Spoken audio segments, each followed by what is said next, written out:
Агаарын бохирдолтой оронд амьдардаг оршин суугчид архаг хууч өвчтөе хүмүүст илүү эрдэс амин дэмийн дутагдaltaй байдаг.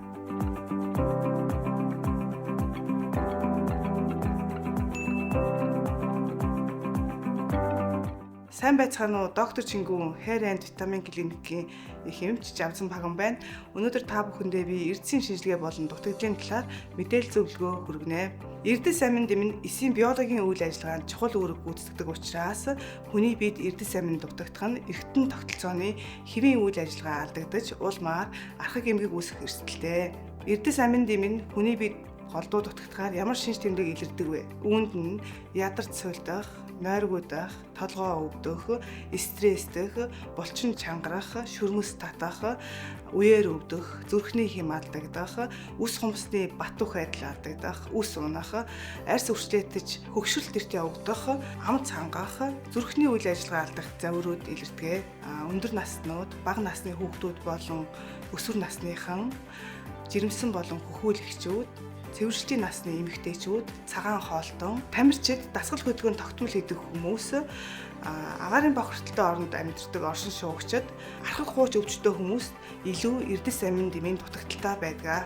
Сөөвчек онцлогооны аппаратаар өвдөлтгүй, хатгалтгүй, цус ахгүйгээр таны арсны гадаргуу дээр гэрэлгийн шинжилгээний аргаар хүний биед зайлшгүй шаардлагатай 21 нэр төрлийн эрдэс, 7 төрлийн витамин, 15 төрлийн хорт бодисын шинжилгээ болон таны таргалалт, бодисын солилцоо, биеийн дотоод хордлого, антиоксидант шинж чанар, эсэлтэй ангижрах процесс, хөгшрөлтийн үйл ажиллагаа, үс хумсны бат ух байдал, зүрх судасны үйл ажиллагаа болон ой тогтоолт, танин мэдхүйн байдал, үе мөчний өөрчлөлт зэргийг оншилноо.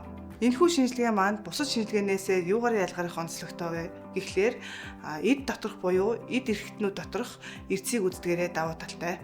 Энэхүү шинжилгээг өгөхдөө сүүлийн 3 сарын дундч үзүүлэлт гардаг учраас та заавал үлэн байх шаардлагагүй. Өдрийн аль цагт үзүүлэх боломжтой. Хариу 3-5 минутын дотор гардаг учраас танд эмчилгээ зөвлөгөөг өгнө. За манай орны хувьд жилийн дөрөв улиралтай далайн гаралтай хоол хүнс тогтмол хэрэглэдэг учраас монголчууд маань 90-с дээш хувийн дээгэн дутагдaltaй учраас та бүхэн Д витаминаа тогтмол ууж хэрэглэнэ үү. За хүн нөхцөлд ажилладаг барилга, уул уурхай, шатгын түгээх станц, химийн үйлдвэр, лабораторид ажилладаг хүмүүс болон агаарын бохирдолтой, хөрсний бохирдолтой орчинд амьдардаг хүмүүс маань хүнд металлын хордлого нь хэвийн хэмжээнээс их гардаг учраас та энэхүү шинжилгээгээр хорт бодис буюу хүнд металлын хэмжээгээ тодорхойлох боломжтой. Эрдэс амин дэм нь хүний биед дутагдах болон илүүтэх нь аль аль нь хүний биед сөрөг нөлөөтэй учраас та жилдээ 1-2 удаа эрдэсийн шинжилгээ хийлгэж дутагдсан эрдэс витаминаа нөхөх зайлшгүй шаардлагатай.